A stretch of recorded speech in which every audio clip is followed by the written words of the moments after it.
Assalamualaikum warahmatullahi wabarakatuh. Shalom, berkah dalam, Om Swastiastu, Namo Buddhaya, Salam Kebajikan, dan salam sejahtera bagi kita semua.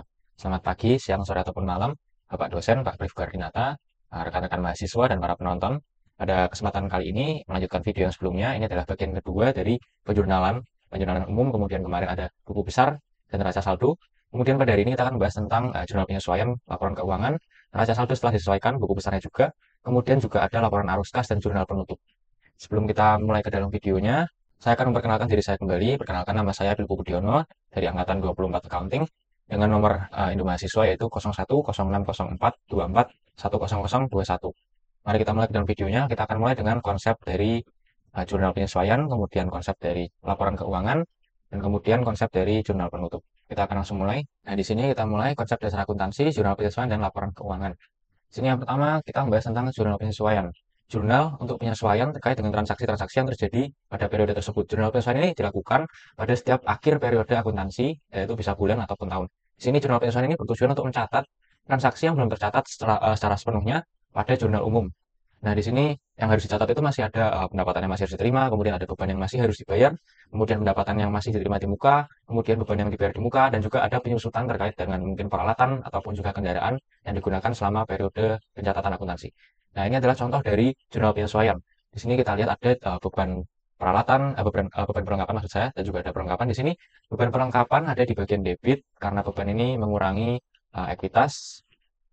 Sorry, maksud saya mengurangi laba ditahan dan laba ditahan akan jika berkurang seharusnya ada di kredit. Namun beban ini mengurangi laba ditahan sehingga kebalikannya maka beban akan ada di debit jika beban ini bertambah. Kemudian yang dikreditkan adalah supplies karena digunakan di sini jumlahnya adalah 1.500. Kemudian juga ada beban asuransi, di sini sama bebannya ada di debit. Kemudian yang dikreditkan adalah asuransi dibayar di muka. Di sini asuransi dibayar di muka ini digunakan maka akan mengurangi asuransi dibayar di muka tersebut. Asuransi dibayar di muka ini adalah aset sehingga jika berkurang akan ada di kredit.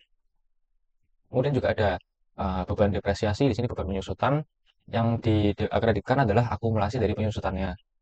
Kita akan bahas secara lengkapnya nanti saat masuk dalam prakteknya. Di sini saya sedikit menyinggung-nyinggung saja terkait dengan apa yang akan ada di dalam jurnal penyesuaiannya. Kemudian nanti juga ada piutang, juga ada beban bunga dan sebagainya.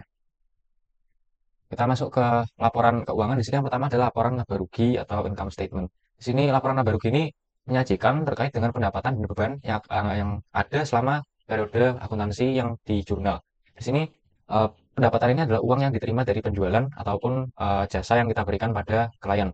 Kemudian beban ini adalah biaya untuk menghasilkan pendapatan. Misalnya kita membeli peralatan, membeli perlengkapan, kemudian ada beban konsultasi dan sebagainya. Kemudian kita laporan laba rugi ini juga menyajikan laba bersih yang didapat dari pendapatan dikurangi dengan beban. Kita akan lihat contohnya secara langsung di sini. Dan ini adalah yang atas adalah pendapatan, service revenue, pendapatan jasa sejumlah 10.600. Kemudian ada bebannya di sini ada banyak, ada beban perlengkapan, kemudian ada beban penyusutan, beban asuransi, beban gaji dan upah, kemudian ada beban sewa, beban bunga. Nah, beban ini akan mengurangi pendapatan. Di sini kita lihat total bebannya adalah 7.740. Kemudian laba bersihnya atau laba netonya adalah pendapatan tadi dikurangi dengan total bebannya. Di sini kita dapatkan 2.860. Ini adalah contoh dari laporan laba ruginya. Kita lanjut ke laporan laba ditahan. Laporan laba ditahan ini menunjukkan akumulasi laba yang tidak dibagikan pada periode akuntansi tertentu. Misalnya di sini adalah laba ditahan untuk periode November. Nah, di sini Oktober maksud saya. Kemudian nantinya akan ditambah dengan laba bersih dari periode yang berjalan. Di sini untuk laporan laba ditahan ini strukturnya ada saldo laba di awal periode, kemudian ditambah dengan laba bersih, dikurangi dengan dividen ataupun pembagian prive, kemudian ada saldo laba akhir dari periode akuntansi. Di sini saldo awalnya adalah 0, kemudian ditambah dengan laba bersihnya sekian, kemudian dikurangi dengan dividen ataupun juga prive, sehingga saldo laba di akhir periode tersebut adalah 2.360. Ini adalah contohnya saja.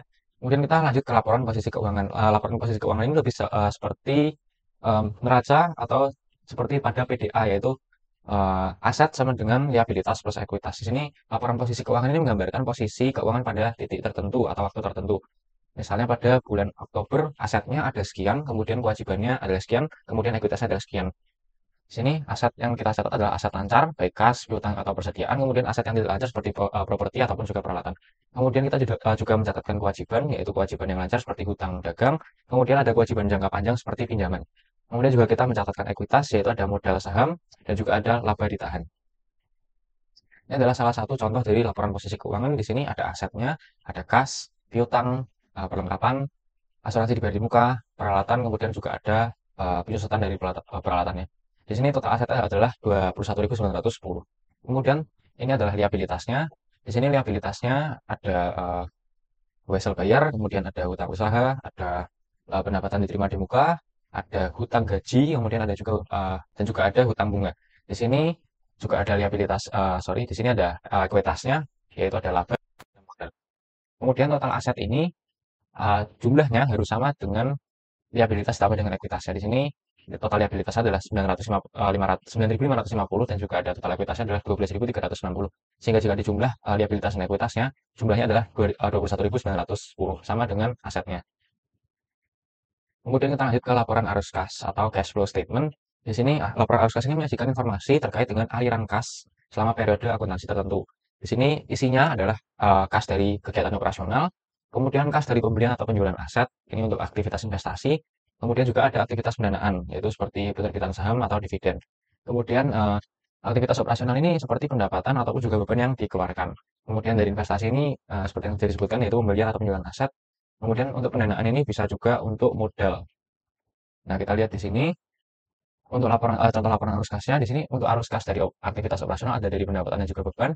Beban ini mengurangi pendapatan sehingga 11.200 ini kurangi dengan 5.500. Hasilnya adalah 5.700. Untuk arus kas dari investasi ini mungkin bisa seperti menjual atau membeli aset tertentu. Kemudian untuk yang arus kas aktivitas pendanaan ini isinya bisa berupa penyetoran modal ataupun juga pembagian dividen. Di sini modal yang disetor adalah 10.000, kemudian dividen yang dibagikan adalah 500. Sehingga net kas dari pendanaan ini adalah 10.000 dikurangi dengan 500, yaitu 9.500. Kemudian kita jumlahkan net kas dari operasional, mungkin juga net kas dari aktivitas investasi, dan juga net kas dari pendanaan. Di sini kita jumlahkan, sehingga hasil akhirnya kas dari akhir periode tersebut adalah 15.200. Nah, kita masuk ke jurnal penutup. Di sini jurnal penutup ini digunakan untuk menutup akun sementara untuk memulai periode berikutnya. Di sini ada contohnya adalah pendapatan dan laba ditahan, kemudian ada laba ditahan dengan ikhtisar laba rugi. Ini adalah contohnya. Di sini ada pendapatan dengan ikhtisar laba rugi. Di sini untuk menutup dari pendapatan. Kemudian ada ikhtisar laba rugi dan beban. Ini digunakan untuk menutup beban-beban dari periode sebelumnya. Kemudian ada ikhtisar laba rugi dengan laba ditahan untuk menutup laba ditahan pada periode tersebut. Kemudian ada laba ditahan yang dikurangi dengan pengeluaran pendanaan seperti dividen ataupun juga prive. Nah, itu tadi adalah penjelasan terkait dengan konsep-konsep yang akan digunakan dalam video ini untuk nantinya digunakan untuk praktek secara langsung melanjutkan dari praktek sebelumnya. Baik, kita langsung lanjut saja ke dalam video praktek dari akuntansi, penyesuaian, jurnal penyesuaian, laporan keuangan, dan jurnal penutup. Kita langsung masuk saja ke Excel-nya. Di sini untuk yang pertama ada perubahan pada chart of accounting-nya. Ada beberapa penambahan. Kita langsung paste-kan saja, sudah saya copy.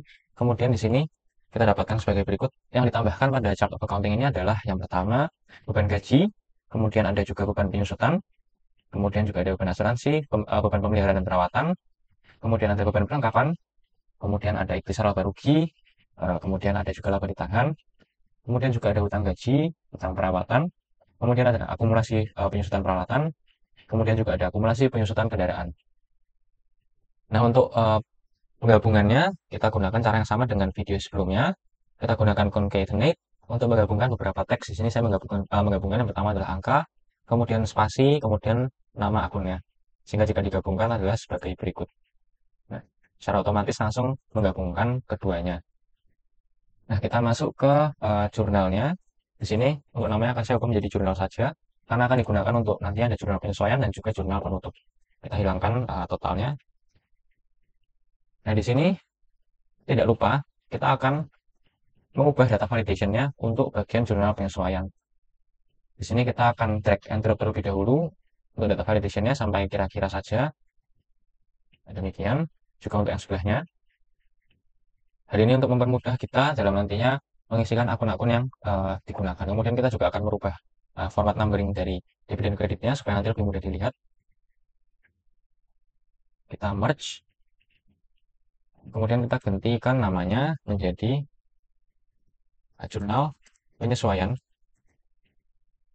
CV Jago Baru, Jaya Makmur, periode November 2024. Nah, kita langsung mulai saja ke dalam jurnal penyesuaian. Nah, di sini kita ketikkan nomor yang pertama. Kemudian untuk tanggalnya, karena penyesuaian dilakukan di akhir bulan, kita akan gunakan tanggal yang sama. Di sini kita kopikan saja supaya lebih mudah.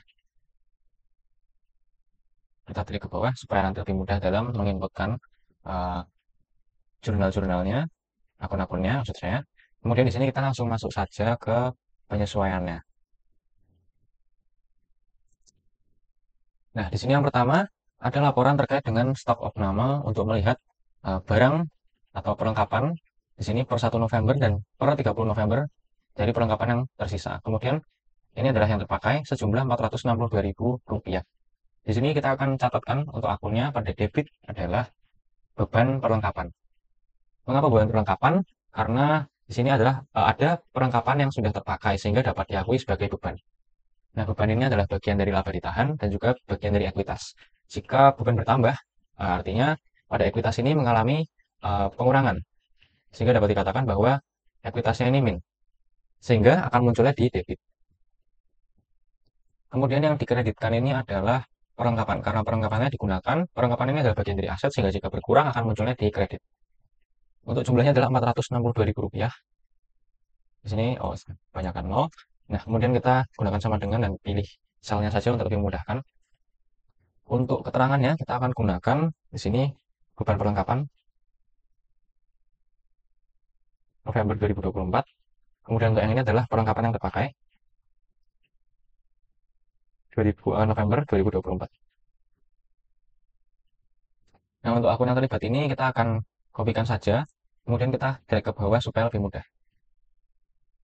Supaya nanti otomatis akan muncul ketika kita menginputkan account atau akun di sebelah kirinya. Kita lanjut ke nomor yang kedua. Di sini terdapat laporan penyusutan peralatan.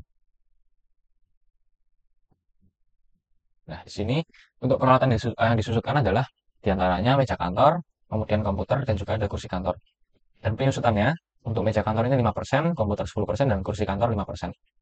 Kemudian ada beban penyusutannya ini diperoleh dari penyusutan dikalikan dengan harga perolehan. Di sini untuk meja kantor, kita dapatkan Rp1.500.000 dari 5% dikalikan dengan Rp30 juta. Kemudian di sini dari 5 juta, kita peroleh dengan cara yang sama, mengalikan penyusutannya dengan harga perolehan, dan untuk 600.000 ini juga hal yang sama. Kemudian secara total penyusutannya adalah Rp7.100.000 untuk peralatan. Maka di sini untuk yang di debit adalah beban penyusutan. Nah, mengapa beban penyusutan ini ada di debit?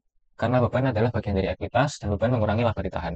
Sehingga jika seharusnya ekuitas bertambah ada di kredit, di sini beban mengurangi ekuitas sehingga munculnya di debit. Nah, untuk yang di kredit adalah akumulasi penyusutan peralatan, karena kita melihat akumulasi dari penyusutannya. Pengurangan dari asetnya, sehingga jika asetnya ini berkurang akan munculnya di kredit.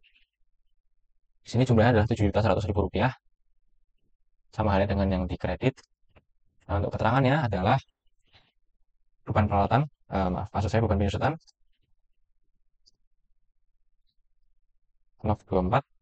Kemudian yang bawah adalah akumulasi penyusutan peralatan November 2024.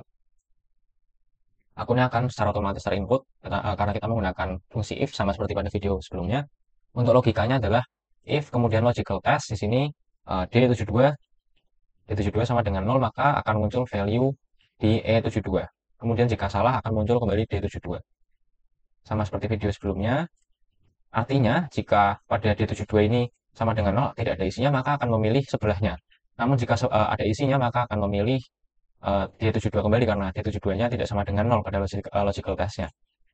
Sama seperti sebelumnya, sudah saya jelaskan di video yang pertama. Nah, kita langsung lanjut saja ke soal berikutnya. Kemudian ada laporan beban asuransi yang sudah berjalan per tanggal 30 November 2024. Di sini untuk premi asuransi kendaraannya adalah 8 juta untuk total 2 tahun. Sehingga kita bagi 8 juta ini dengan 24 bulan atau 2 tahun ini. Kemudian per bulan kita dapatkan jumlahnya adalah Rp333.333. Di sini kita langsung saja jurnalkan untuk penyesuaiannya.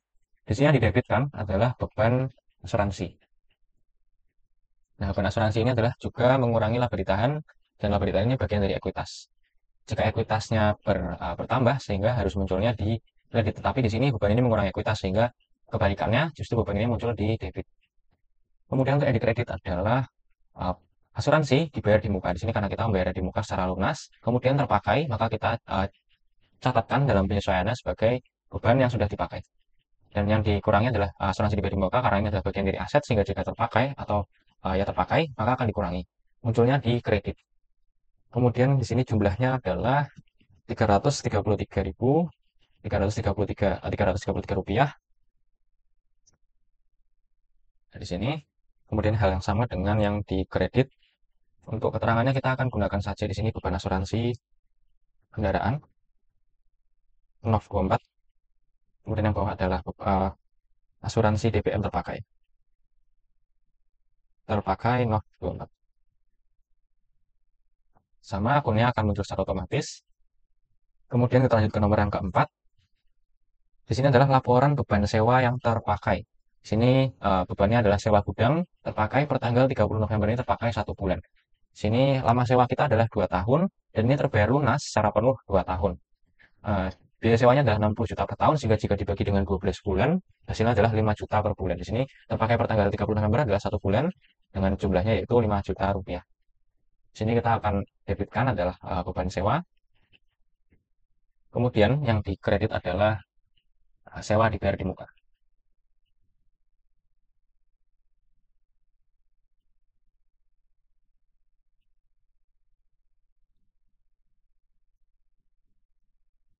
Nah, mengapa beban sewa ini ada di bagian debit?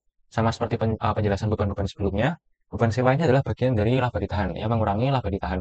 Laba ditahan adalah bagian dari ekuitas. Jika ekuitasnya bertambah, seharusnya ada di kredit. Tetapi beban ini mengurangi ekuitas, sehingga akan berada di debit jika bertambah bebannya. Kemudian sewa diberi muka ini adalah bagian dari aset, sehingga jika terpakai, maka akan berkurang. Jika sewa diberi muka ini berkurang, asetnya berkurang, maka akan munculnya di kredit. Di sini untuk jumlahnya adalah 5 juta rupiah, sama dengan yang di kredit. Untuk keterangannya bisa kita tuliskan saja sebagai beban sewa gudang November 2024. Dan untuk yang ini adalah terpakai sewa DPM gudang Nov 24. Nah, kemudian ada laporan penggunaan sewa. Sini untuk nomor yang kelima. Laporan penggunaan sewa ini adalah kita menyewakan sebuah ruko kepada suatu perusahaan dan sudah berjalan selama 1 bulan. Sehingga harus kita catatkan sebagai pendapatan sewa dari yang sebelumnya pendapatan sewa diterima di muka. Di sini untuk yang kita debitkan adalah sewa diterima di muka. Mengapa sewa diterima di muka dari debit? Karena sewa diterima di muka ini adalah bagian dari liabilitas. Dan liabilitas ini jika berkurang sesuai dengan prinsipnya pada penjurnalan, jika berkurang maka akan munculnya di debit. Kemudian untuk yang dikreditkan adalah sewa pendapatan sewa maksud saya. Karena pendapatan sewa ini adalah bagian dari ekuitas sehingga jika bertambah akan munculnya di kredit. Untuk jumlahnya sendiri adalah 24 juta terpakai 1 bulan terbayar lunas secara penuh untuk 24 bulan.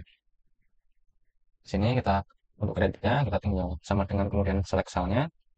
Kemudian di sini untuk keterangannya kita akan gunakan sewa diterima di muka terpakai sewa DTM CV Cipta Daya November 2024.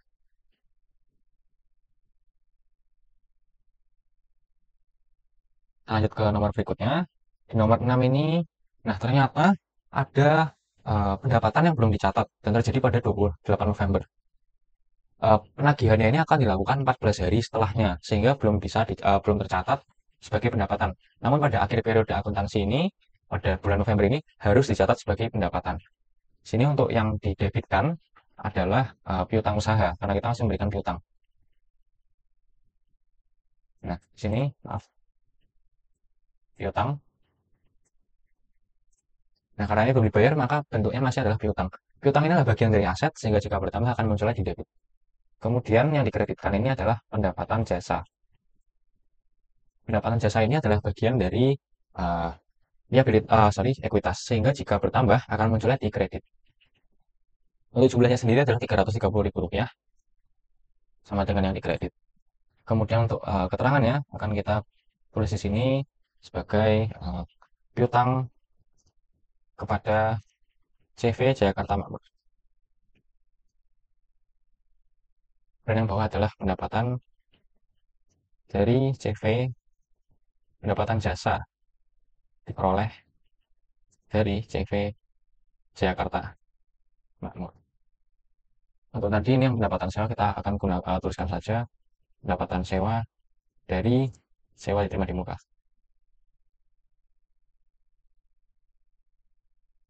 November 2024. Nah, kita lanjut ke nomor 7, masih pada tanggal yang sama. Di sini adalah laporan beban pemeliharaan dan perawatan kendaraan. Kita menggunakan kendaraan, kemudian harus ada pemeliharaan dan perawatannya juga. Di sini pembelian kendaraan terjadi pada bulan November ini, sehingga belum disusutkan karena penyusutan kendaraan ini dapat dilakukan setelah 4 tahun dari kendaraan tersebut dipakai atau dibeli. Nah, di sini maka tidak saya catatkan dalam jurnal penyesuaian karena belum melewati periode 4 tahun tersebut, sehingga belum bisa disusutkan. Kemudian di sini untuk beban pemeliharaannya saja yang didebitkan adalah beban pemeliharaan dan perawatan. Kemudian yang dikreditkan adalah hutang perawatan. Di sini mengapa hutang perawatan? Karena kita masih berhutang dan belum ada pembayaran. Di sini karena di dalam penyesuaian. Beban ini adalah bagian dari laba ditahan dan juga ekuitas. Tapi beban ini mengurangi ekuitas sehingga munculnya akan jika bertambah munculnya akan di debit. Kemudian hutang perawatannya ini bertambah. Hutang adalah bagian dari liabilitas, jika bertambah akan munculnya di kredit. Dan jumlahnya adalah 6 juta rupiah.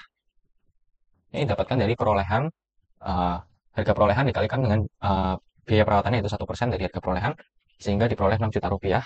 Dan hal ini sama untuk yang dikredit kita gunakan sama dengan saja. Nah, untuk keterangannya kita di sini akan tulis saja beban perawatan kendaraan November 2024. Untuk yang bawah adalah hutang perawatan kendaraan November 2024. Nah, kita lanjut ke transaksi nomor 8, masih pada tanggal yang sama. Di sini adalah cek log karyawan nih, terkait dengan kehadiran karyawan untuk tanggal di luar tanggal penggajian, yaitu pada tanggal 27 November terdapat penggajian karyawan, dan kemudian pada tanggal 28, 29, dan 30 November ini belum tergaji, karena sudah di luar dari penggajian dan juga penjurnalan. Dan di sini kita gunakan cek log untuk menggaji karyawan pada tanggal-tanggal yang tidak tercatat tersebut pada tanggal 28, 29, dan 30 November.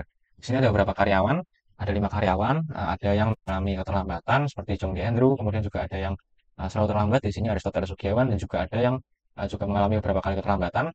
Untuk setiap menitnya keterlambatan akan dikurangi Rp5.000. Di sini kemudian juga ada tarif tersendiri untuk jam lembur yaitu Rp50.000 per jam. Di sini ada beberapa yang mengambil jam lembur, hampir semua maksud saya malahan. Di sini ada yang sampai dengan 4 jam. Kita hitungkan totalnya ditambah dari 28, 29, dan 30 dan juga jam lemburnya. Di sini totalnya kita dapat lihat dan untuk total keseluruhannya gaji yang belum dibayar pada karyawan ini adalah Rp2.795.000. Kita langsung catatkan saja pada jurnal penyesuaian ini.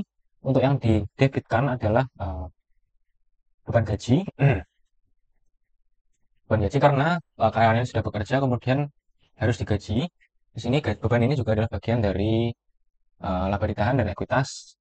Namun beban ini mengurangi ekuitas sehingga jika bertambah akan munculnya di debit. Kemudian yang dikreditkan adalah hutang gaji karena pada penyesuaian ini belum terbayarkan terkait dengan gaji karyawan ini. Dan di sini hutang adalah bagian dari liabilitas dan jika liabilitasnya bertambah akan muncul di kredit. Di sini untuk jumlahnya adalah Rp2.795.000 sama dengan yang dikredit. Nah, untuk keterangannya di sini akan kita tuliskan saja sebagai beban gaji karyawan penyesuaian November 2024. Untuk yang bawahnya adalah hutang gaji karyawan penyesuaian November 2024. Nah, kita langsung lanjut ke transaksi berikutnya. Oh, ternyata ini adalah transaksi terakhir. Sini kita trackkan saja untuk tanggalnya.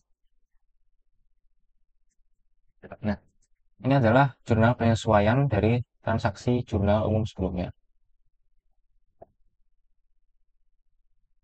Kita akan langsung masuk ke dalam pembahasan Excel-nya secara menyeluruh.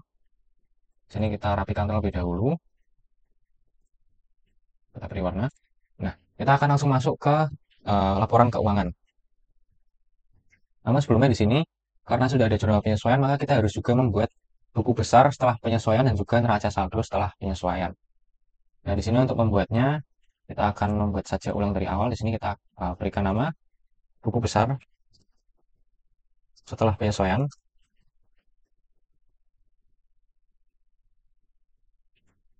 Nah, untuk membuat buku besar setelah penyesuaian ini bisa saja kita mengcopy buku besar ini, kemudian kita menggantikan data source-nya. Sini dengan menggunakan juga mengikut sertakan penyesuaiannya. Tetapi di sini saya akan membuat dari awal. Di sini untuk caranya sama seperti sebelumnya. Pada video sebelumnya kita akan menggunakan pivot table pada menu insert, kemudian ribbon tables dan menu pilihan pivot table. Di sini untuk source-nya, di sini untuk source dari table range-nya ini kita akan gunakan jurnal secara keseluruhan dari mulai jurnal umumnya kemudian sampai dengan jurnal penyesuaiannya. Nah, yang akan kita gunakan adalah tanggal, kemudian debit kreditnya, keterangan, dan juga akun yang terlibat. Kemudian kita pindahkan akun terlibatnya ke filters, di sini bagian filters. Dan kita akan mengubah tampilan dari pivot table ini menjadi tabular form. Kita pergi ke menu design dari pivot table tools, kemudian ke ribbon layout, dan kepilihan report layout di sini kita gunakan show in tabular form. Nah, akan menjadi seperti demikian. Nah, untuk buku besarnya kita harus menggunakan akun satu persatu. Ini adalah untuk kasnya. Namun sebelumnya, untuk lebih mempermudah kita dalam melihatnya, di sini saya akan menghilangkan subtotal dari setiap transaksinya. Di sini ada total, kemudian ada total. Di sini kurang enak dipandang karena membuat terlalu ramai ya. Di sini kita akan hilangkan saja, kita pergi ke pivot table tools, kemudian menu design, ribbon layout, dan pilihan subtotals. Di sini kita do not show subtotals sehingga akan menjadi tampilan seperti demikian, lebih rapi. Nah, di sini baru kita kopikan. Ini adalah untuk kas, kita berikan jarak, kita rapikan. Kemudian untuk akun sewa di Berdimuka, kita copy terlebih dahulu, dan kita pastekan. Kemudian untuk akun bank, kita copy dan pastekan.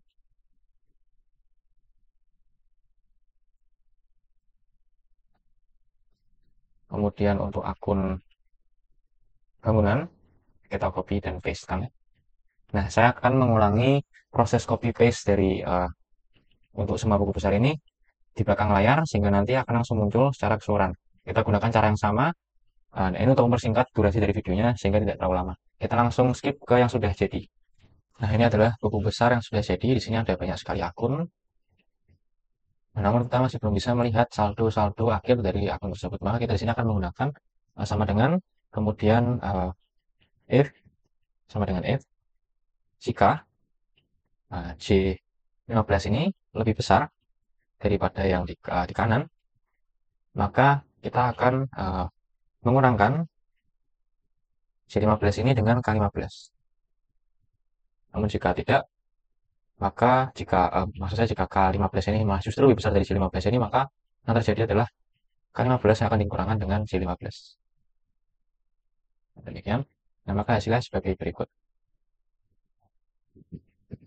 Nah, kita akan mengulangi proses ini sampai dengan buku besar yang terakhir. Di sini untuk akun yang terakhir. Dan kita akan langsung skip saja apa yang sudah jadi. Nah, ini adalah buku besar yang sudah jadi dengan saldo akhir yang sudah ada setiap akunnya.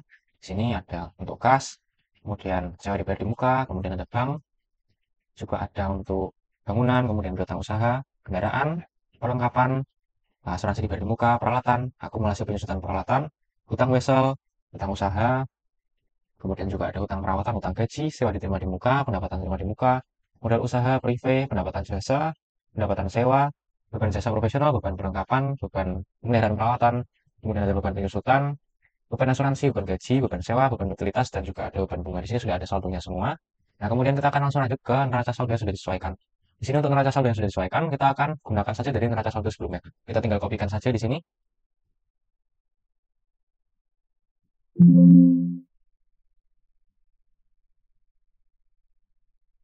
Kita tinggal kopikan saja di sini. Kita create a copy untuk buku besarnya. Untuk neraca saldo ya, maaf saya. Kemudian kita berikan nama neraca saldo disesuaikan. Nah, di sini neraca saldonya yang kita lakukan adalah cukup mengubah dari data source-nya di sini. Kita akan select sampai di penyesuaiannya. Nah, caranya tadi adalah kita pergi ke menu pivot table analyze, kemudian ke ribbon data, kemudian change data source. Dengan kemudian mengubah range-nya ke paling bawah sampai dengan penyesuaian. Nah, maka kita akan peroleh sebagai berikut. Untuk grand totalnya ini tidak akan kita gunakan. Akan kita hide saja. Di sini kita pergi ke menu design, layout, ribbon layout, kemudian grand totals, kita off for rows and columns. Sini kita akan gunakan saja sum, kemudian kita select yang akan kita jumlahkan. kemudian kita kurung tutup. Nah, kita akan peroleh sebagai berikut dan tinggal kita track untuk yang kreditnya. Secara otomatis mengubah range-nya untuk kredit. Nah, ini adalah neraca saldo yang sudah disesuaikan. Kita langsung lanjut saja ke laporan keuangannya. Kita buat sheets baru, kemudian kita beri nama laporan keuangan. Di sini untuk laporan keuangan pertama-tama kita akan mengcopy neraca saldo dari sheet sebelumnya. Sini kita rapikan. Kemudian kita akan hide untuk kredit dan debitnya. Di sini kita klik kanan saja pada row-nya, kemudian kita hide. Maksud saya kolomnya, kemudian kita hide. Kemudian di sini kita akan langsung tuliskan saja laporan untuk laporan keuangan yang pertama adalah laporan laba rugi. Sini laporan laba rugi strukturnya adalah pendapatan, kemudian beban, dan juga laba neto, yaitu dari perolehan beban dikurangi pendapatan dikurangi dengan beban. Sini kita tuliskan saja pendapatan. Untuk pendapatannya di sini kita peroleh dari pendapatan jasa dan pendapatan sewa. Kita tinggalkan copy saja untuk akunnya, kemudian kita pastekan. Sebelumnya di sini saya ingin merapikan, sort datanya supaya lebih mudah dilihat nantinya. Dan kemudian untuk yang blank ini kita akan hilangkan saja. Di sini mengapa ada blank? Karena kita untuk data source-nya terdapat bagian ini yang tidak bisa dihilangkan. Sehingga kita hilangkan saja pada neraca saldo ini pivot table-nya. Nah, untuk pendapatan ini, untuk jumlahnya, kita akan menggunakan otomatisasi, yaitu dengan menggunakan rumus SUMIF. Kemudian untuk range-nya adalah dari akun-akun yang ada. Kemudian dengan kriterianya adalah akun yang ingin kita cari. Kemudian untuk sum range-nya, di sini untuk yang pertama adalah debit. Kemudian kita tutup, kemudian kita tambahkan dengan SUMIF kembali. Namun dengan range yang sama, dengan kriteria yang sama, namun dengan sum range-nya itu berbeda, yaitu kreditnya. Nah, kemudian kita akan string untuk range-nya dengan cara mengeklik F4.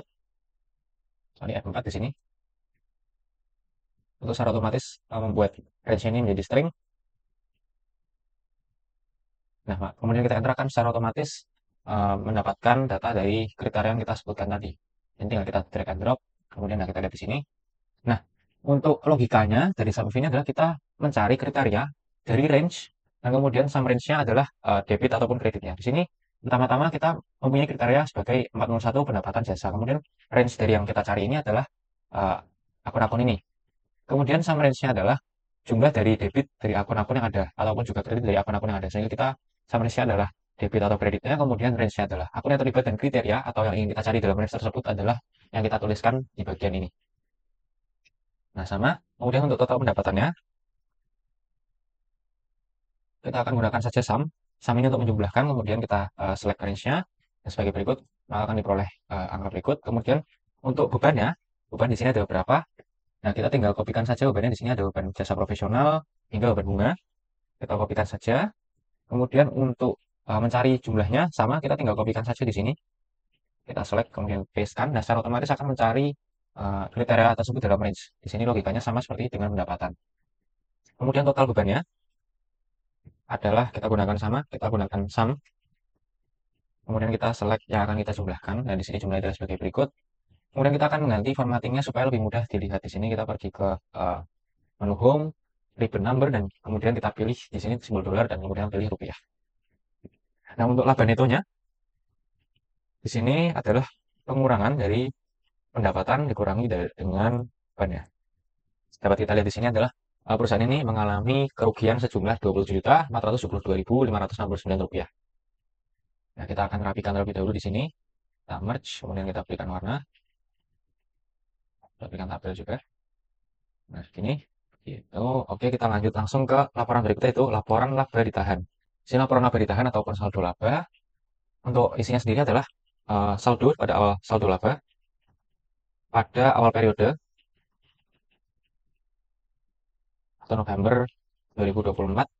Kemudian ditambah dengan laba ditahan atau laba netonya. Jadi untuk laba netonya kita langsung saja di sini. Kita select sama dengan select. Kemudian untuk yang laba di awalnya adalah 0 karena perusahaan baru. Kemudian kita akan mengurangi dengan di sini adalah pengambilan prive oleh pemilik. Di sini kita tuliskan saja less, kemudian prive. Mungkin demikian saja, kita kopikan saja di sini. Nah, untuk prive ini kita akan gunakan sum if sama seperti yang biasa, tinggal kita kopikan, akan secara otomatis mencari. Dan di sini untuk prive-nya adalah 180 juta rupiah. Nah, sehingga saldo laba pada akhir periode yaitu 30 November 2024 adalah sama dengan laba netonya dikurangi dengan privenya. Nah, di sini sebenarnya pengambilan prive pada saat labanya ini minus adalah langkah yang tidak bijaksana. Namun di sini untuk alasan dan keperluan tertentu diambillah prive tersebut. Nah, ini adalah saldo laba pada akhir periodenya. Kita dapatkan angka minus 207.472.569 rupiah. Sini kita rapikan terlebih dahulu. Kita berikan warna.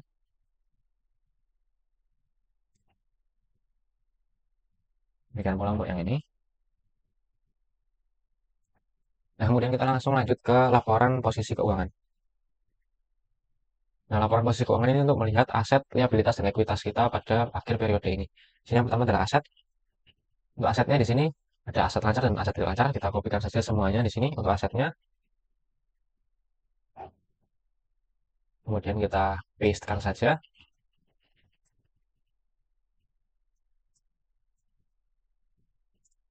Nah, untuk mencari jumlahnya kita akan gunakan rumus yang sama di sini. Sum if, tinggal kita kopikan saja, maka akan muncul secara otomatis. Kita tinggal drag ke bawah untuk menemukan angka-angkanya. Kemudian kita akan geser untuk kas sampai dengan asuransi di muka. Nah, untuk yang peralatan ini terdapat penyusutan, sehingga kita harus mengurangkan peralatannya dengan penyusutannya. Di sini kita tinggal sama dengan, kemudian kita pilih peralatan, dikurangi dengan penyusutannya. Kita dapatkan sebagai berikut. Nah, untuk total dari aset ini, kita tulis saja total aset, adalah sum, sama dengan sum dari sekian ini, range ini. Nah, kita dapatkan sebagai berikut 7.189.433.542 rupiah.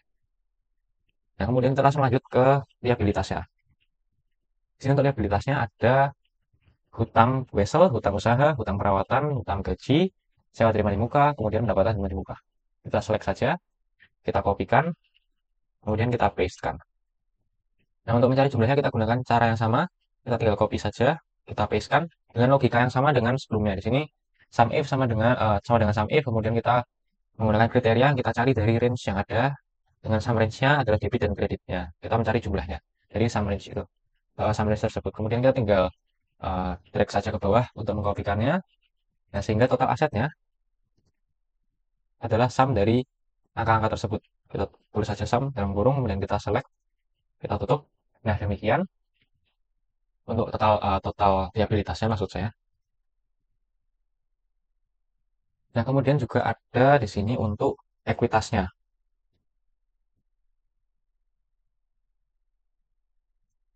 Nah, untuk ekuitasnya ada apa saja? Yaitu ada saldo laba sebelumnya. Di sini kita tuliskan saja. Laba ditahan. Nah, ditambahkan dengan modal di awal. Modal usaha di sini kita kopikan saja. Kemudian kita gunakan rumus sum if sama seperti sebelumnya. Kita tinggal kopikan. Nah, untuk laba ditahan ini adalah demikian. Kita sama dengan kemudian select. Kemudian total ekuitasnya. Kita menggunakan sum. Kita menyebelahkan laba ditahan dengan modal usahanya di awal. Kita peroleh sebagai berikut 5.592.527.430 rupiah. Nah, kemudian untuk melihat apakah aset dan sama dengan liabilitas dan ekuitasnya ini sama, kita akan menyebelahkan total liabilitas tambah dengan total ekuitas. Kita gunakan sum. Oh, kita langsung tambahkan saja di sini. Sama dengan kita pilih untuk total liabilitasnya, kemudian kita tambahkan dengan total ekuitasnya. Kita peroleh angkanya adalah 7.189.433.542 rupiah. Di sini angkanya sama, sehingga dapat dikatakan balance. Nah, sudah sama. Kita merge untuk merapikan, kemudian kita berikan warna. Kita berikan border. Nah, demikian adalah untuk laporan keuangannya. Kemudian kita akan langsung lanjut ke laporan arus kas. Untuk laporan arus kas ini kita akan mengambil terlebih dahulu kas dari buku besarnya. Kita copy saja, kemudian kita pastekan di sini.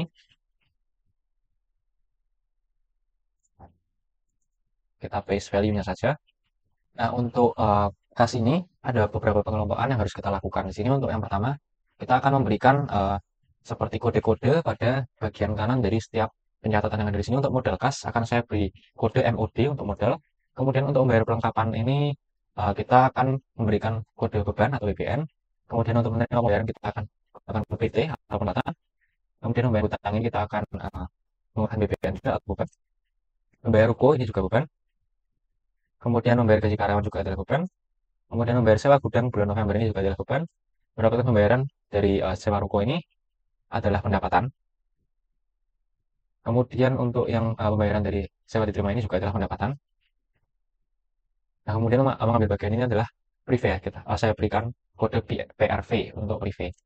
Nah, kode-kode ini akan berguna dalam mengelompokkan arus kas nantinya. Di sini, oke, di sini kita tidak lupa juga untuk menambahkan akun bank. Di sini kita ambil dari buku besar setelah penyesuaian. Kita kopikan saja untuk akun banknya. Kita pastekan. Di sini kita akan paste value-nya saja.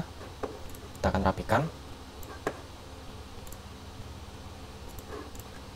Kita hapus ini.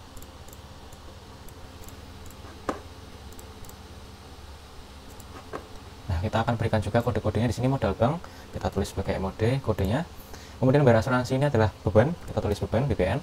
Kemudian lunas terbayar oleh CV52 ini adalah sebuah pendapatan. Kemudian membayar hutang kepada Berlin Firm ini adalah beban. Kemudian mendapatkan pinjaman bank ini adalah tambahan untuk modal, sehingga kita tuliskan saja MOD atau modal. Kemudian membayar cicilan pertama untuk hutang bank ini adalah beban atau pengeluaran, di sini kita tuliskan saja BPN. Kemudian menerima pembayaran piutang di sini adalah sebuah pendapatan, kita tuliskan saja PDT. Kemudian pembayaran cicilan pertama untuk kendaraan ini adalah suatu beban, yaitu pengeluaran. Kemudian membayar listrik ini juga adalah beban, kita tuliskan saja kodenya BPN. Nah, kita akan mulai membuat laporan arus kasnya. Di sini untuk yang pertama kita berikan judul laporan arus kas. Kemudian kita akan merge untuk 4 sel. Nah, dari laporan arus kas ini isinya ada yang pertama arus kas dari aktivitas operasional.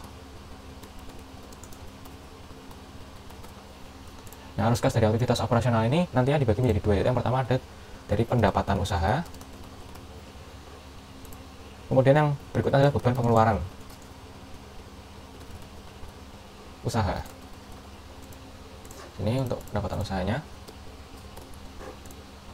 Nah, untuk mencari jumlahnya, di sini kita akan menggunakan sama seperti sebelumnya SUMIF.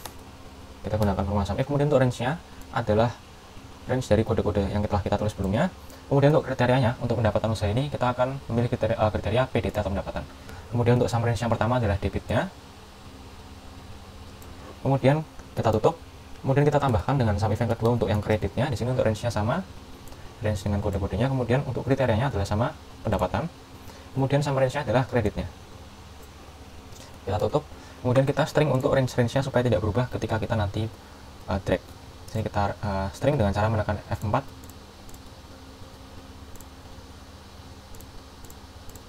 Kita enter. Nah, secara otomatis akan mencari dan menambahkan setiap kode PDT untuk pendapatan. Nah, di sini kemudian ada beban. Kita drag saja. Kemudian kita akan ganti untuk kriterianya di sini menjadi beban L44. Di sini beban. Pilih saja juga untuk yang di kreditnya. Kita peroleh sebagai berikut. Nah, kemudian kita akan menuliskan net kas dari operasional. Di sini untuk net kasnya kita peroleh dengan cara mengurangkan beban dari pendapatan usahanya. Di sini beban pengeluarannya kita kurangkan dengan dari pendapatan usahanya. Kita akan peroleh sebagai berikut. Nah, kemudian yang kedua adalah arus kas dari aktivitas investasi.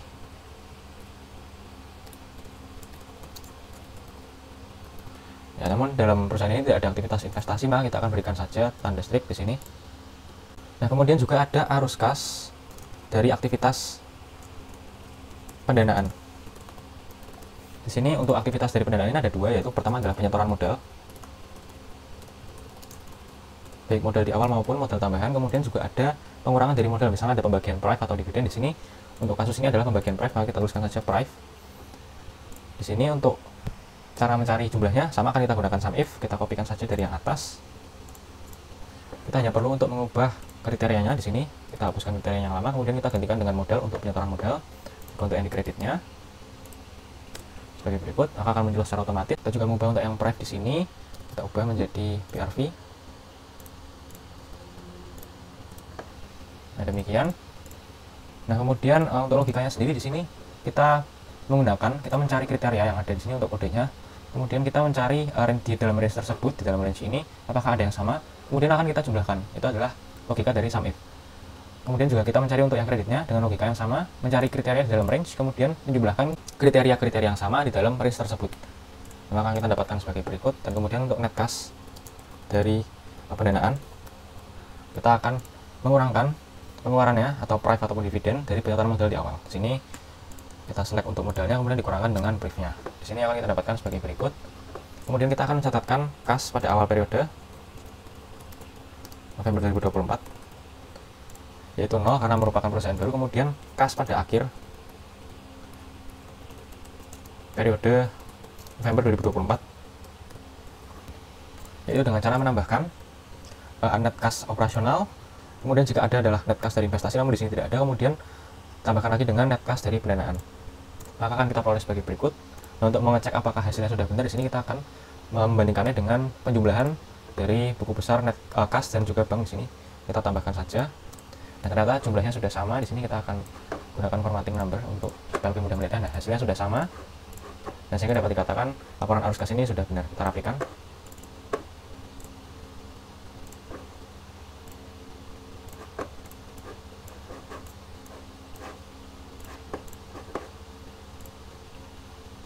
Nah, kita akan langsung lanjut ke jurnal penutupnya.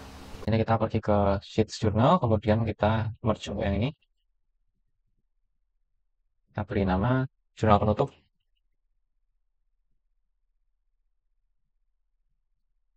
CV, Jago Baru, Jaya Makmur, periode November 2024. Jadi untuk jurnal penutupnya pada tanggal 30 November, kita kopikan saja.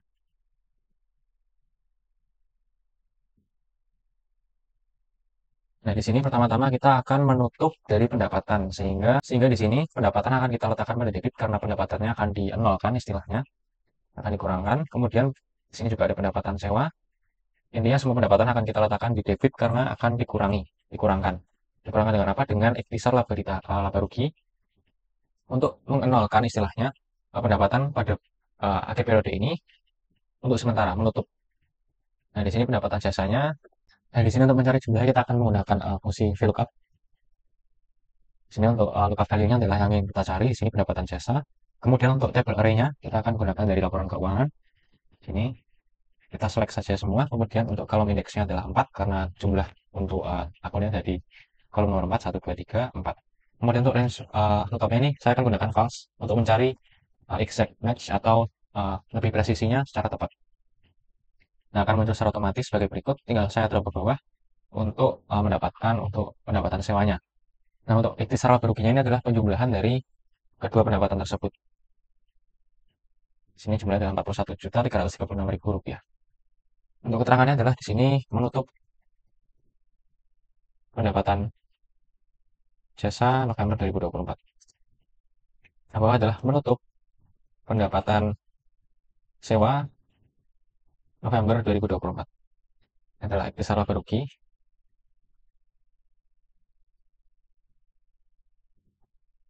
Nah, kemudian adalah di sini nomor 2. Kita akan menutup akun-akun beban. Di sini akun beban akan kita letakkan pada bagian kredit untuk istilahnya mengenolkan beban-bebannya. Di sini untuk yang di sebelah debit adalah ikhtisar laba rugi. Nah, ini adalah kumpulan dari laba rugi dari beban yang akan kita tuliskan di sini. Untuk bebannya kita letakkan di sebelah kredit karena beban ini akan berkurang. Untuk beban-bebannya saya akan kopikan saja dari laporan keuangan. Saya kopikan, kemudian saya pastekan saja di sini. Jadi berikut. Kemudian untuk jumlah-jumlahnya saya akan gunakan sama seperti untuk yang pendapatan, tinggal saya kopikan saja rumusnya di sini.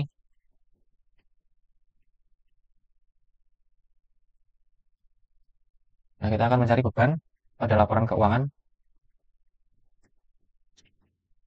Kita ketik ulang saja di sini. Table array-nya adalah laporan keuangan. Baik, berikut kemudian untuk kolom indeksnya adalah 4. Dan range lookup-nya adalah false. Untuk mencari exact match. Nah, di sini kita dapatkan 12 juta rupiah. Tinggal saya drag ke bawah, kemudian kita akan dapatkan sebagai berikut yang sudah sesuai dengan yang ada di laporan keuangan. Nah, untuk ikhtisar laba ruginya ini, kita tinggal sum saja beban-beban yang ada. Kita dapatkan sebagai berikut. Kemudian kita akan menutup untuk laba ditahannya. Di sini laba ditahan kita ada pada posisi minus. Maka untuk mengembalikannya ke posisi 0 atau menutupnya, sehingga laba ditahannya akan kita letakkan pada debit. Di sini kopikan ke bawah. laba ditahannya ada di debit karena jumlahnya adalah negatif. Kemudian sini untuk yang di sebelah kanan adalah ikhtisar laba rugi untuk menutup kekurangan tersebut. Nah, untuk jumlahnya adalah kita peroleh dari pengurangan ikhtisar laba rugi pada penutupan pendapatan dengan ikhtisar laba rugi pada penutupan beban. Kita peroleh di sini untuk hasilnya ada negatif, kita akan kurung pengurangan tersebut dan kita tambahkan negatif di depannya untuk menetralkan angkanya di sini. Untuk kreditnya juga demikian, sama dengan yang debit. Kemudian di sini untuk keterangannya adalah laba ditahan 0 tanggal tahun 2024, kemudian ini adalah ikhtisar laba rugi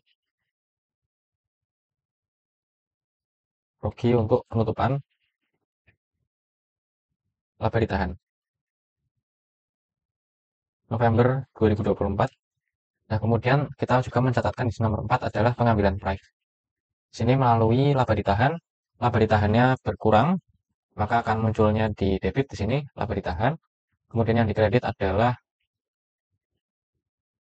sini untuk yang dikreditkan adalah price-nya. Karena price-nya bertambah akan muncul di kredit. Di sini jumlahnya adalah kita ambil dari laporan keuangan 180 juta rupiah.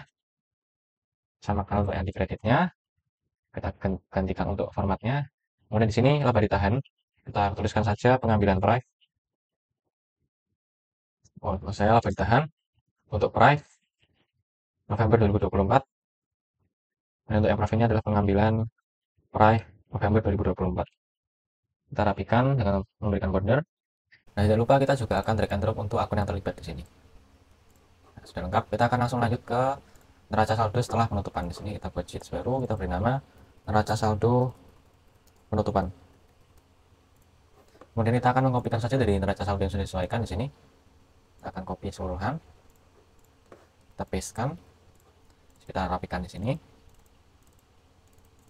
Kemudian untuk membuat neraca saldo penutupannya, kita di sini tinggal mengubah untuk data source-nya. Kita pergi ke pivot table tools, pivot table analyze, menu pivot table analyze, kemudian ke ribbon data, kemudian kita pilih change data source, kemudian kita klik di sini, kemudian kita akan perlengkap data source-nya sampai dengan ke penutupan.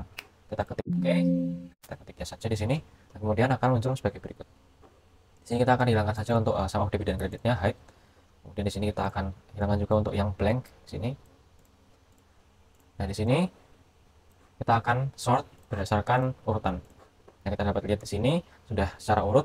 Nah, di sini sudah beberapa akun yang sudah ditutup di sini ada beban, juga ada pendapatan sudah ditutup oleh ikhtisar laba rugi. Di sini laba ditahannya ada di posisi debit karena sedang minus untuk keuangan perusahaannya di sini. Oke, kita coba lihat apakah sudah balance. Kita sum saja langsung, kemudian kita select untuk array-nya.